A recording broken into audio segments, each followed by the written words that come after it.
Daeho walked slowly through the massive doors of the Galactic Council chambers. His hands were sweating inside his formal diplomatic gloves. Behind him, 3 other humans followed. They all wore the simple blue uniforms of Earth's diplomatic corps. The uniforms looked plain compared to the flowing robes and gleaming armor of the alien representatives. The chamber was huge. The ceiling stretched so high that clouds formed near the top. Thousands of seats filled the curved walls, each designed for different alien body types. Some seats held creatures with multiple arms. Others had beings made of crystal. A few contained floating orbs of light that spoke through vibrating air. Daeho had been Earth's ambassador for 10 years. In all that time, the other species treated humans like children. They spoke slowly when talking to humans. They explained basic concepts as if humans were too stupid to understand. Today, that would change. Yunseo stood at the central platform.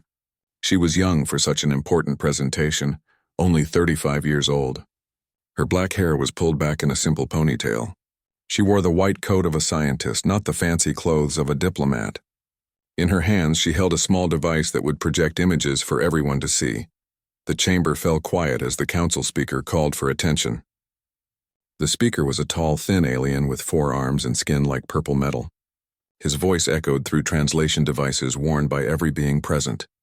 The human delegation has requested special session time, the speaker announced. They claim to have discovered something of galactic importance. Murmurs spread through the chamber. Most of the sounds were not friendly. The Velthari delegation hissed through their crystal bodies. They thought humans were barely worth noticing. The Kethmoran representatives clicked their claws on their seats. They had been spacefaring for 50,000 years. What could humans possibly teach them? Jinwoo sat in the human observation section. He was just a communications officer, but he had clearance to see classified files. What he knew made his stomach tight with worry. The images Yunseo was about to show would shock everyone in this chamber. More than that, they might start a war. Yunseo activated her projector. A hologram appeared above the central platform. It showed Earth's blue oceans from space. The image looked peaceful and familiar. 3 months ago, our deep ocean research teams detected unusual readings, Yunseo began. Her voice was steady, but Jinwoo could hear the tension underneath. These readings came from the deepest parts of our oceans, places no human had ever explored. The hologram zoomed into Earth's Pacific Ocean. It dove deeper and deeper, past the point where sunlight disappeared. Strange shapes began to appear on the ocean floor. At first, they looked like natural rock formations. But as the image became clearer, it was obvious they were not natural at all. Metal structures covered the ocean floor. They were massive, stretching for kilometers in every direction. But these were not ruins or ancient cities. They were ships, warships, and they were intact. The chamber became completely silent. Even the floating orbs of light stopped their constant humming. Our initial scans suggested these structures were very old, Yunseo continued.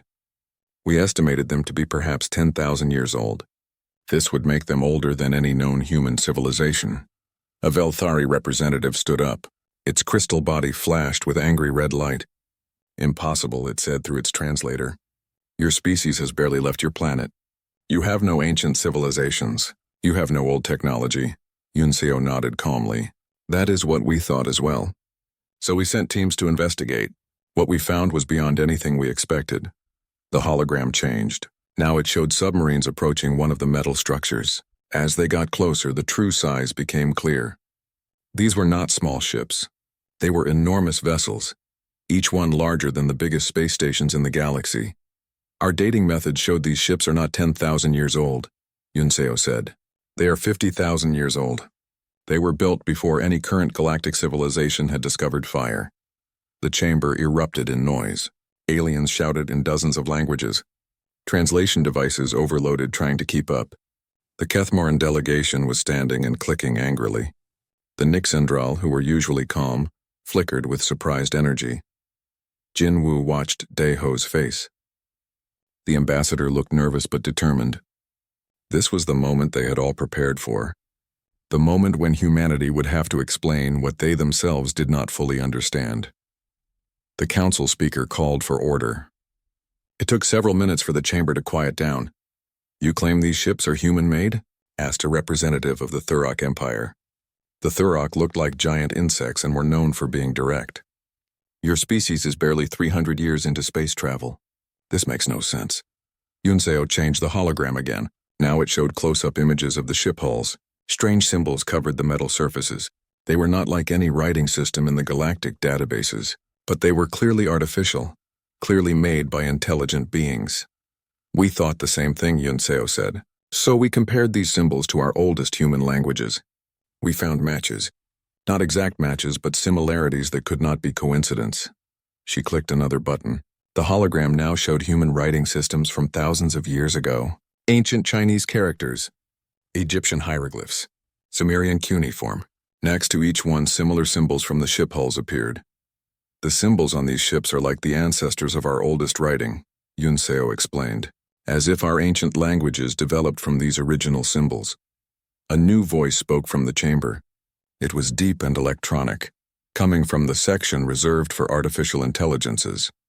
Have you attempted to activate these vessels? The question made Jinwoo's hands shake. He knew the answer. He had seen the classified footage that showed what happened when the research teams got too close to the ships. Yunseo hesitated for just a moment. We have observed some unusual activity when our teams approached the vessels. The ships appear to scan our submarines. They seem to recognize human DNA patterns. Recognize them how? Demanded the Velthari representative. The ships wake up, Yunseo said quietly. The chamber went silent again. This time the silence felt dangerous. Daeho stood up from his seat. He walked to the central platform and stood next to Yunseo. His voice carried clearly through the chamber. 3 days ago, one of our research submarines was caught in a deep ocean current, he said. It was pulled toward one of the large vessels. When it made contact with the ship's hull, the ship activated. The hologram changed one final time. Now it showed grainy footage from the submarine's cameras. The massive vessel on the ocean floor was glowing with soft blue light. Symbols along its hull pulsed like a heartbeat. Most shocking of all, sections of the ship were moving. Hatches were opening. The ship was coming alive. The submarine crew reported that their instruments detected the ship scanning them. Daeho continued.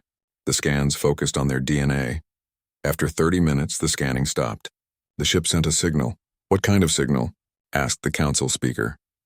Daeho looked around the chamber at all the alien faces watching him. Some looked curious, others looked afraid, many looked angry. The signal was in an ancient human language, he said. It said, "Children of Earth, the watch begins again." The chamber exploded into chaos. Aliens were shouting and demanding explanations. Security forces moved to keep different delegations from fighting each other. In the middle of it all, Jinwoo sat quietly and watched. He thought about the other files in Earth's classified databases. The files that showed dozens more ships waking up across Earth's oceans. The files that recorded strange energy readings from the moon. The files that suggested Earth's human population was changing in ways no one understood. Most of all, he thought about the message that had arrived just this morning. A message from deep space in the same ancient language the ocean ships used. A message that said something was coming. Something that the ships had been built to fight. Daeho was still standing at the platform waiting for the chaos to die down. When it finally did, he spoke one more time. We have shared this information because we believe the galaxy needs to know, he said. These ships are not just ancient human technology. They are weapons, and they appear to be preparing for war. Hyunjae was drinking his morning coffee when the emergency alert started screaming through his office. Red lights flashed on every wall. The sound was so loud it made his ears hurt. He dropped his cup and coffee spilled across his desk. He ran to the main communication center in Earth's Defense Command. The room was full of people running around and shouting orders. Giant screens covered the walls showing star maps and ship movements. Most of the screens were flashing red. What's happening? Hyunjae asked the duty officer. The Outer Rim colonies are under attack, the officer said. His face was pale with fear. It's the Sekthari horde. They've got the biggest fleet anyone has ever seen. Hyunjae felt his stomach drop. The Sekthari were the nightmare that kept galactic military leaders awake at night. They were raiders who traveled in massive bioships. These ships were alive, grown instead of built. They could heal from damage and reproduce during battle. For thousands of years, the Sekthari had attacked colonies on the edge of known space. But they had never launched an attack this big. How many ships? Hyunjae asked. We don't know. Our long-range sensors stopped counting at 10,000. They're moving toward the core worlds. Every defense fleet in their path has been destroyed. On the main screen, Hyunjae watched red dots moving across the star map. Each dot represented hundreds of enemy ships. They were moving fast, eating up space between them and the most important worlds in the galaxy. The communication system crackled to life. Messages started coming in from across the galaxy. The voices were desperate and scared. "This is the Velthari Defense Command. Our fleet has been destroyed. The enemy ships eat our weapons. They grow stronger when we fight them. We need help. Kethmaran Confederation calling for aid. Our strongest ships cannot damage the biovessels. They absorb our energy weapons and use them to make more ships. Nixandril Emergency Council requesting immediate assistance. Our shields cannot stop their boarding creatures. They turn our own people against us." Hyunjae listened to the reports with growing horror. These were the most powerful militaries in the galaxy. Their technology was thousands of years ahead of Earth's official fleet. If they couldn't stop the Sekthari, what hope did anyone have? Boram burst through the command center doors. She was breathing hard like she had been running. In her hand, she carried a sealed folder marked with the highest security classification. "The president wants to see you immediately," she said to Hyunjae. "Both of you. Right now." They ran through the underground tunnels that connected the defense command to the presidential bunker. Boram had been a marine biologist before the government recruited her for military planning. She understood ocean systems better than anyone on Earth. That knowledge had become very important in the last few days.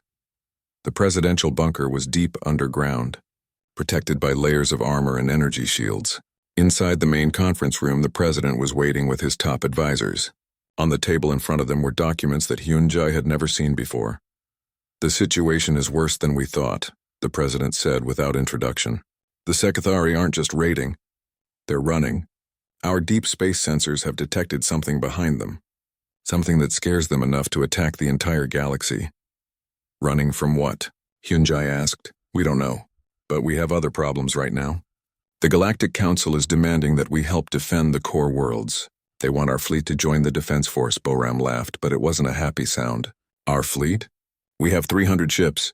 Most of them are exploration vessels with light weapons. The Velthari Empire has 50,000 warships and they got crushed. What do they expect us to do?" The president opened the sealed folder. Inside were photographs that made Hyunjae's eyes go wide. They showed the ocean ships from the deep trenches. But these ships weren't sitting on the ocean floor anymore. They were rising to the surface. "The ocean vessels have been activating all over the planet," the president said, "ever since the Sekthari attacks began. More ships wake up every hour. Our scientists think they're responding to the threat." "How many ships are we talking about?" Hyunjae asked. "So far we've counted over 2,000 vessels, and they're all enormous. The smallest one is 5 kilometers long. The largest is over 20 kilometers. Boram stared at the photographs. "These ships have been under our oceans for 50,000 years. They were built by humans, but not any humans we know about. Why are they waking up now?" "Because they were left here for this exact situation," said a new voice from the doorway. Everyone turned to look. Taemin walked into the room wearing a strange uniform none of them had seen before. It was black with silver symbols that seemed to move when you looked at them. His eyes were different too.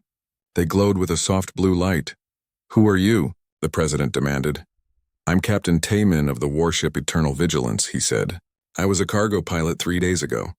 Then one of the ocean ships called to me. When I touched its hull, everything changed." "Changed how?" Boram asked. Taemin held up his hand. Blue light flowed under his skin like glowing blood. "The ship bonded with me. It shared its memories. I know things now that I shouldn't know. The ships aren't just machines. They're alive. They've been waiting for the day when Earth's children would need them again." "Earth's children?" Hyunjae repeated. "That's what the ship calls us, modern humans. It says we're the descendants of the people who built these vessels. The original humans were much more advanced than we are now. They ruled this part of the galaxy 50,000 years ago." The president leaned forward. "What happened to them?" "They chose to leave. The ship's memories are unclear about why. But before they left, they hid their fleet under Earth's oceans. They programmed the ships to wait and watch, to wake up when a great threat appeared." On the communication system, another desperate message came through. This time it was from the Thurok Empire. Their insect-like voices were high with panic. "All fleets destroyed. The bioships are converting our vessels into more of themselves. They will reach the inner systems in 2 days. If anyone can help, please respond. Taman walked to the star map on the wall. He touched it with his glowing hand and the display changed. New information appeared, showing the exact positions and movements of the Sekthari fleet. The ship gave me access to sensor networks that have been hidden for thousands of years, he said. I can see everything the enemy is doing. I know their patterns and their weaknesses. And? The president asked. They're not the real threat. The ship's data shows massive disturbances in the space between galaxies. Something is pushing the Sekthari toward us, something that destroyed their original home and is following them here.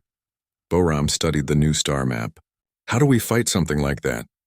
With the fleet that was built specifically for this war, Taman said. The ocean ships aren't just warships. They're weapons designed to fight enemies that normal technology can't touch. But they need human crews. They need people like me who can bond with them. The communication system activated again. This time the voice was different. It was calm and speaking in perfect English. This is Admiral So Young of the Deep Fleet vessel World's End. All surface personnel, please prepare for fleet activation. The ancient watch begins again. Through the bunker's reinforced windows, they could see the ocean in the distance. The water was glowing with blue light. Massive shapes were breaking the surface.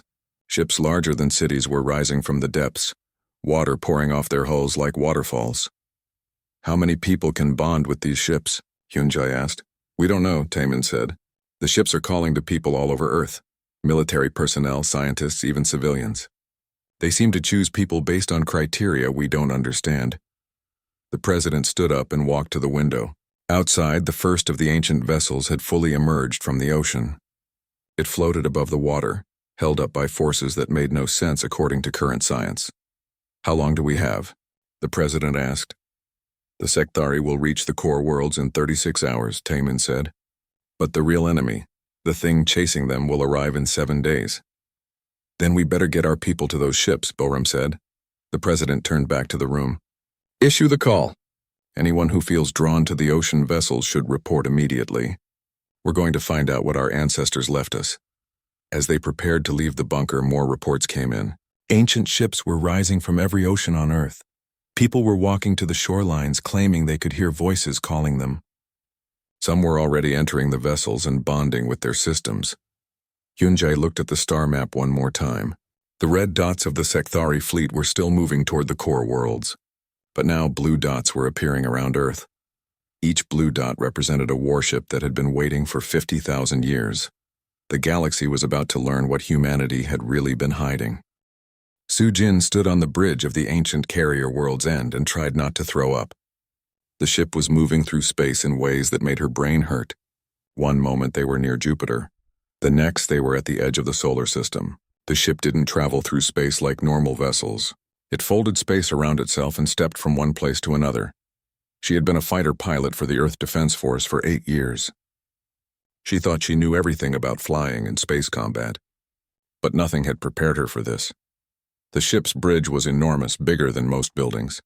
The walls were covered with displays showing information in languages that didn't exist anymore. In the center of the room was a chair that looked like it was grown from black metal. Captain Minjung sat in the chair with cables connected to her head. Her eyes glowed the same blue as all the bonded humans. Contact ahead, Minjung announced. Her voice echoed through the ship's communication system. Sekthari Scout Fleet, 12 bioships heading for Kepler Station. Sujin looked at the main display. The enemy ships appeared as red blobs on the screen. They were huge, each one the size of a small moon. Their surfaces moved like living skin. As she watched, smaller shapes broke away from the main ships. Fighter creatures bred for space combat. Launch fighter wings, Minjung ordered. Sujin ran to the fighter bay. The ancient carrier held thousands of small combat ships. But these weren't machines like she was used to flying. They were something between technology and living creatures. When she approached her assigned fighter, it opened like a flower. The cockpit was soft and warm inside, like being inside a living body. As soon as she sat down, the ship bonded with her nervous system. Information flowed directly into her brain.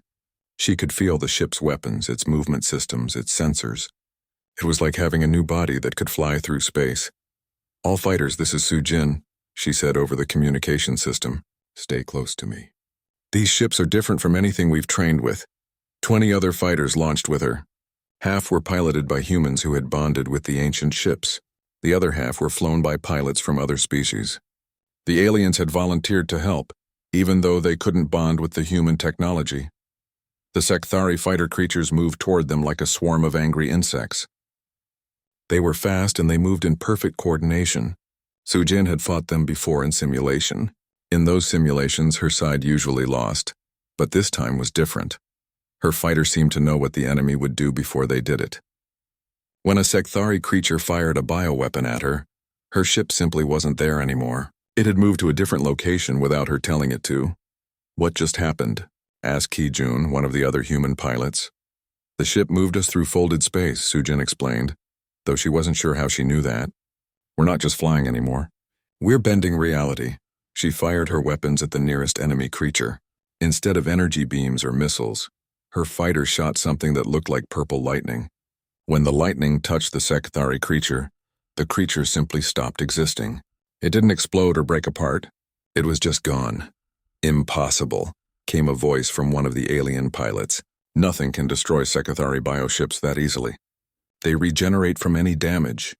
"These weapons don't damage them," Sujin said, firing again and watching another enemy fighter disappear. "They remove them from reality. There's nothing left to regenerate." The battle lasted only 10 minutes. All of the Sekthari fighters were gone. The larger bioships tried to retreat, but the ancient human weapons had longer range than anything the galaxy had seen before.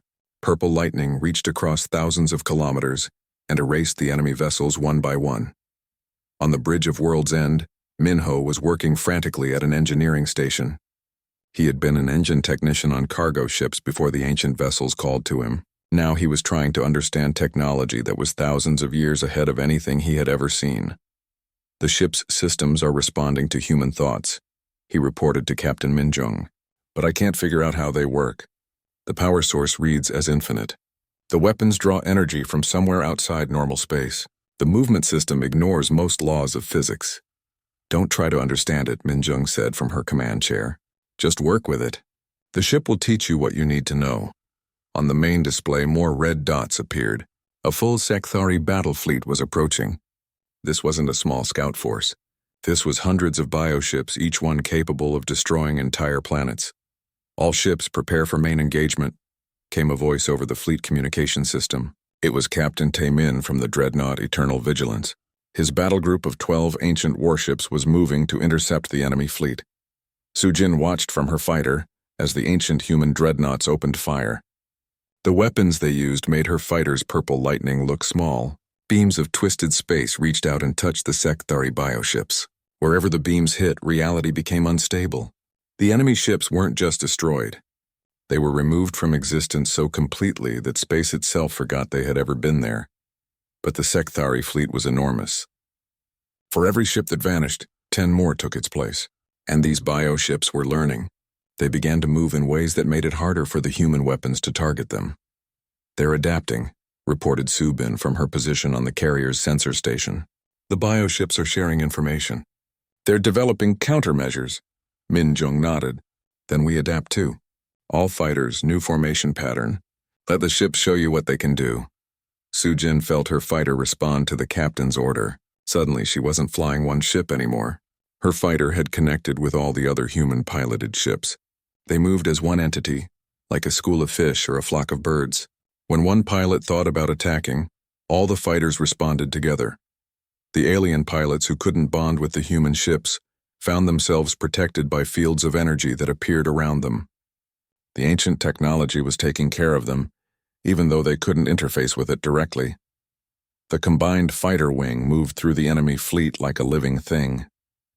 They appeared and disappeared, striking from impossible angles. The Sekthari creatures couldn't track them because they weren't moving through normal space anymore. On the larger scale, the ancient dreadnoughts were demonstrating abilities that broke everything the galaxy thought it knew about warfare. Captain Taemin's ship fired a weapon that created a hole in space itself. The hole pulled in dozens of enemy ships and then closed, taking them to some other place entirely. Another human dreadnought released clouds of silver particles that swarmed over the bioships. The particles didn't explode or burn. Instead, they convinced the bioships that they were already dead. The enemy vessels simply shut down and drifted away. "This is impossible," came a transmission from the retreating Scifistory fleet.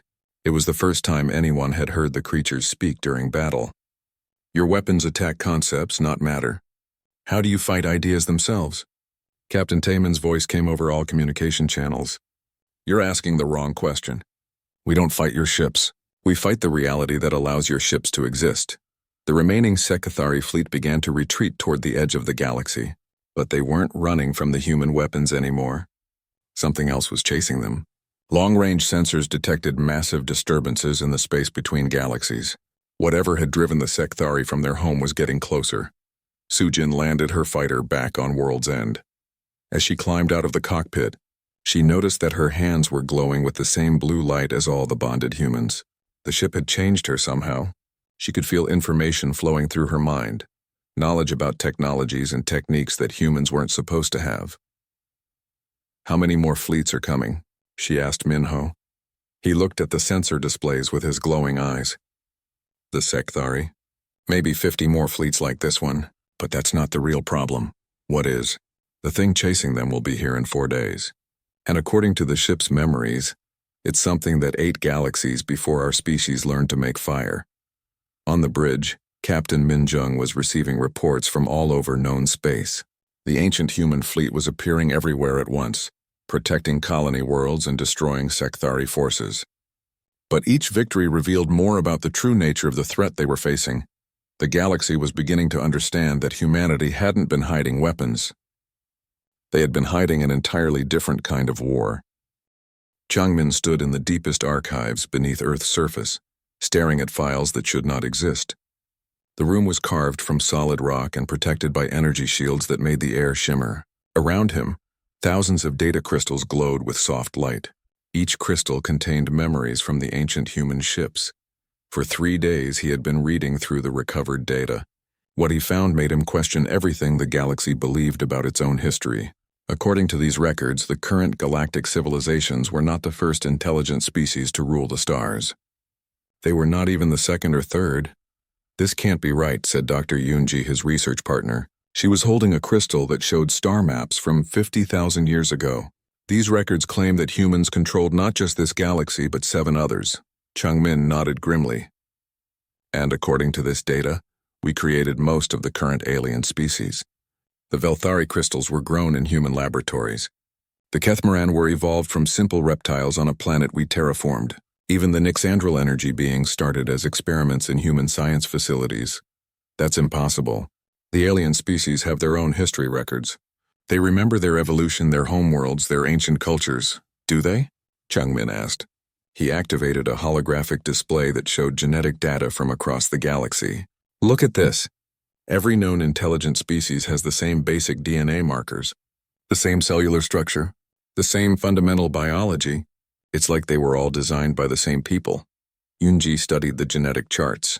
She was a quantum archaeologist, trained to find patterns in data that spanned thousands of years. But this pattern was bigger than anything she had ever seen. The probability of this happening naturally is 0, she admitted. But if humans created these species, why don't we remember? Why don't they remember? Changmin opened another data crystal. This one contained memory files from something called the Archive Project. As he read through the files, his face grew pale. Because someone erased the memories, he said quietly. According to this, the ancient humans developed technology that could edit the memories of entire planets. They could change what billions of people remembered about their past. Why would they do that? Before Changmin could answer, alarms started ringing throughout the facility. Emergency lights flashed red and yellow. Over the communication system, a voice announced that Captain Jae-hyun's exploration fleet had found something that changed everything. They ran to the main communication center. On the largest screen, they could see Captain Jae-hyun standing on the bridge of his ancient exploration ship Silent Thunder. Behind him, the view screen showed a planet that looked like it was made of metal and crystal. We found one of the old cities, Jae-hyun reported. His voice was tense with excitement and fear. It's in the outer rim, hidden inside a nebula. The entire planet is one massive structure, and it's still active. The image on the screen zoomed in to show the planet's surface. Enormous towers stretched up into the clouds. Roads of light connected buildings that were larger than most cities. In the distance, they could see structures that looked like space elevators reaching all the way to orbital platforms. How big is it? Changmin asked. The planet is twice the size of Earth, but that's not the strangest part. According to our sensors, this entire world was built inside a hollowed-out moon. The ancient humans carved out the moon's core and built a civilization inside it. Dr. Yunji leaned forward. Are there any life signs? No, but there are active computer systems. Millions of them. They've been running for 50,000 years, maintaining the city and waiting for someone to come back. Captain Jaehyun moved to another section of his ship's bridge. We've managed to connect with some of the computer systems. They're sharing data with our ship's archives. The information is disturbing.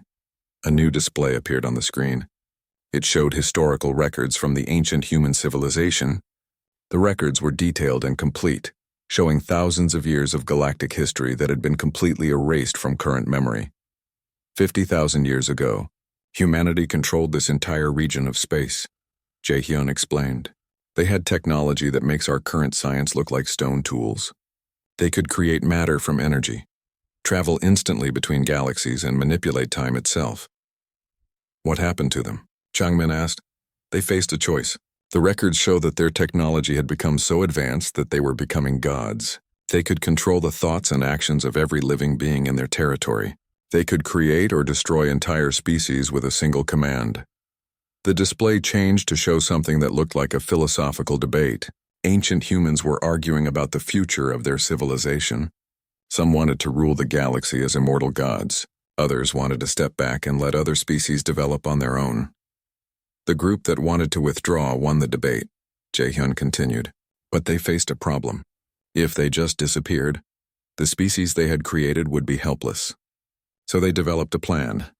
Dr. Yunji was taking notes as fast as she could. What kind of plan? They edited the memories of every intelligent being in the galaxy.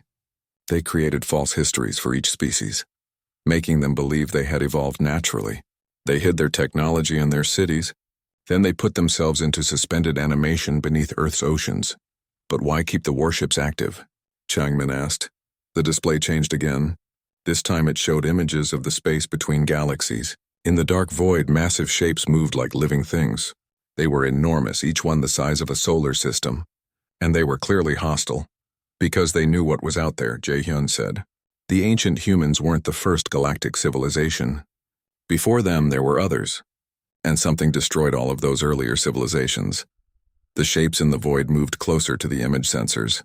As they came into focus, everyone in the communication center gasped. These weren't ships or machines.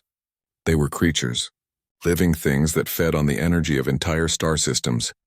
The Void Princes, Jaehyun read from the ancient records, entities from outside normal reality.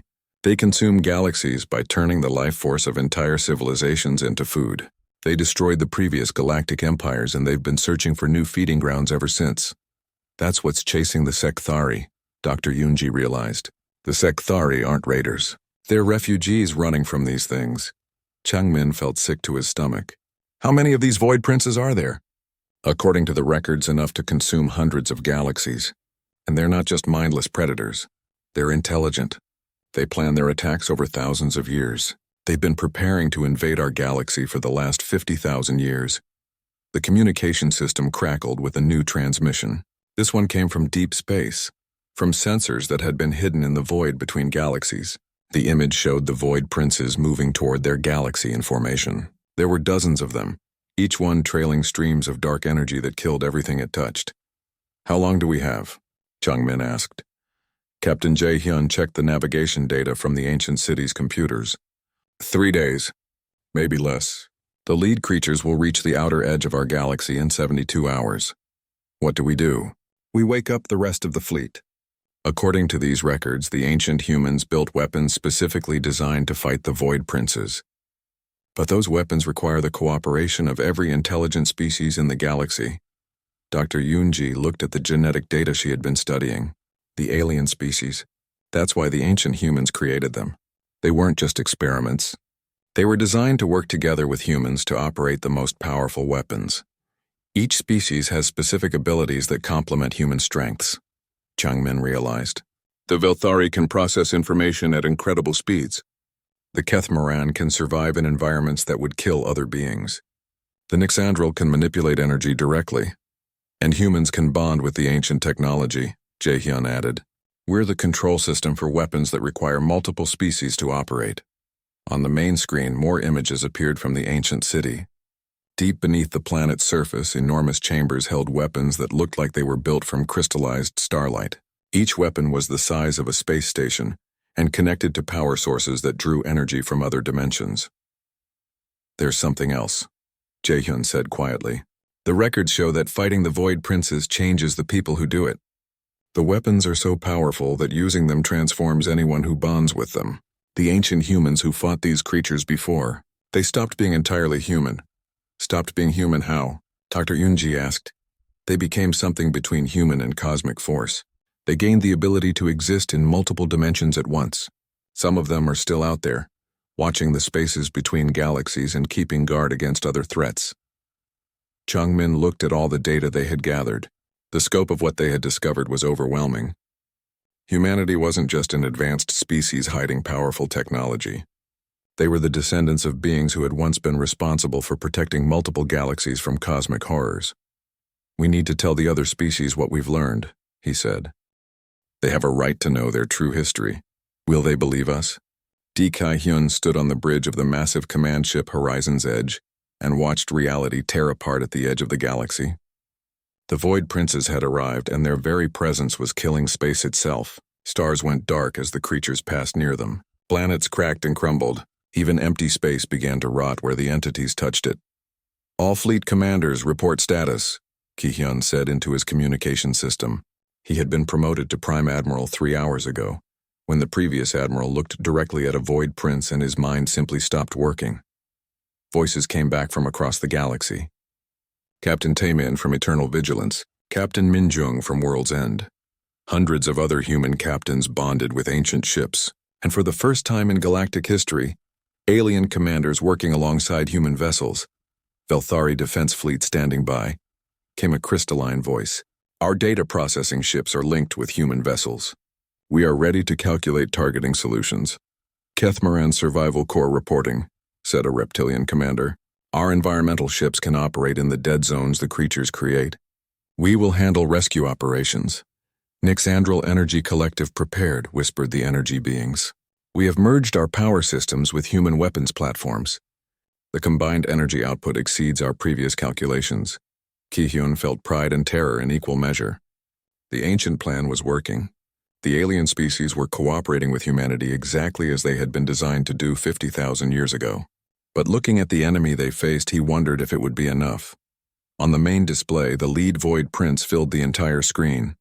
It was impossible to judge its true size because it existed in multiple dimensions at once. Parts of it were visible as writhing tentacles of dark energy. Other parts existed as zones where space simply became empty of everything, including the possibility of anything existing there. Narai sat in the cockpit of her fighter, but she wasn't flying a normal ship anymore. Her consciousness was linked directly to one of the ancient superweapons hidden in the Moon City that Captain Jae-hyun had discovered. Through her neural connection, she could feel the weapon powering up. It was like having a star inside her head. Weapon systems are responding, she reported, but the targeting computer is asking for something called a sacrifice coefficient. I don't understand what that means. Ki-hyun checked the ancient manuals that the ship AIs had provided. His face went pale as he read the explanation. The weapons require life force to operate, he said quietly. Every shot will drain years from the life of the person firing it. The bigger the target, the more life force it needs. How much life force? Naray asked. To destroy one Void Prince? Approximately 200 years per shot. The communication channels went silent. Everyone understood what that meant. The weapons could kill the cosmic horrors, but using them would kill the human operators almost instantly. Shung-ho's voice suddenly filled all communication systems at once. The ancient AI had been silent for days while it prepared for this moment. Now its voice carried the weight of 50,000 years of waiting. Primary combat protocols are now active, Shung-ho announced. All human personnel prepare for consciousness, transfer to combat configuration. Warning, this process is irreversible. What does that mean? Ki-hyun demanded. To operate the galaxy killer weapons, human consciousness must merge permanently with the ancient combat systems. You will gain the power to fight cosmic-level threats, but you will no longer be entirely human. On her fighter, Nare felt the weapon systems calling to her. She could sense the Void Prince moving toward inhabited systems. In 6 hours, it would reach the core worlds where billions of people lived. Those people would die unless someone stopped the creature. I volunteer, she said simply. Nare, no, Ki-hyun said. There has to be another way. There isn't. The ancient humans faced the same choice. Some of them became something more than human to protect everyone else. It's our turn now. Before anyone could stop her, Nare activated the consciousness transfer protocol. Her awareness expanded beyond her physical body and merged with the super weapon. Suddenly, she could see across multiple dimensions. She could feel the Void Prince like a cancer in the fabric of reality. Power flowed through her transformed consciousness. She wasn't just operating a weapon anymore. She had become a weapon. Her thoughts could reshape matter. Her will could alter the laws of physics in local space. She fired. The beam that erupted from the hidden moon city wasn't made of energy or matter. It was made of the concept of ending. Where it touched the Void Prince, the creature simply stopped being a threat. Parts of it were erased from all possible realities. Other parts were transformed into harmless cosmic dust, but the cost was immediate. Nare's physical body aged rapidly, becoming ancient in seconds. Her consciousness began to drift away from normal human thought patterns. I can see everything, she said, her voice now echoing across multiple dimensions. The threats beyond this galaxy. The patterns that repeat across cosmic time. I understand why the ancients chose to become guardians. More Void Princes were approaching. Seung-ho's voice rang out again. Additional volunteers required. The enemy force requires multiple simultaneous strikes. Ye-jin, who had been serving as a communications officer, stepped forward. She was young, only 23 years old. But she had been having dreams about the ancient weapons since childhood. I'll take the second weapon, she said. And I'll take the third, said Captain Taemin from his dreadnought. One by one, humans across the fleet volunteered to sacrifice their humanity to save the galaxy. Each transformation was different. Some became beings of pure energy who could exist in the void between stars. Others became living computers that could calculate the movements of cosmic forces. A few became something like gods, able to reshape reality with their thoughts. The battle that followed lasted 3 days and nights. The transformed humans fought the Void Princes across multiple dimensions. They chased the creatures through holes in space-time and into realms where normal matter couldn't exist. Ki-hyun watched from his command ship as his people became something beyond human understanding. They were winning the battle, but losing their humanity in the process. Is this what we were always meant to become? He asked Seung-ho. Not all of you, the ancient AI replied. Some must remain human to guide and protect the galaxy's normal inhabitants. Others must become guardians to fight threats that normal beings cannot face. This is the ancient balance. When the last Void Prince was destroyed or driven away, the transformed humans didn't return to their ships. They took positions at the edge of the galaxy, spreading themselves across the cosmic void to watch for new threats. Nare, now existing as a being of living starlight, spoke to the gathered fleets one final time. We will watch the spaces between galaxies, she said. We will guard against threats that come from outside normal reality. The galaxy is safe now, but the cosmos is vast and full of dangers.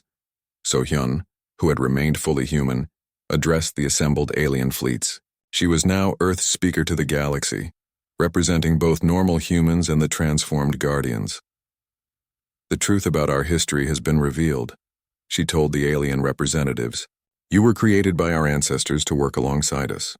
Together we built a defense system that has protected this galaxy for 50,000 years. Now we must work together to rebuild and prepare for whatever threats may come. The Velthari delegation, their crystal bodies now glowing with newfound understanding, formally apologized for treating humans as inferior. The Kethamaran commanders pledged their fleets to joint service with Earth's remaining vessels. Even the proud Nixandrel acknowledged that they had been created as partners, not competitors. Ki-hyun looked out at the stars and thought about the choice his people had made. Some had sacrificed their humanity to become cosmic guardians. Others remained human to guide the galaxy's civilizations. It was the same choice the ancients had faced, and they had chosen both paths. The ancient ships slowly returned to their patrol routes around the galaxy's edge. But now they operated openly. working with alien vessels to protect trade routes and colony worlds. The age of hiding was over. In the deepest parts of space, the transformed humans kept their eternal watch. They had become something between mortal and cosmic force, able to fight threats that could destroy entire galaxies. They were no longer entirely human, but they carried within them everything that made humanity worth protecting.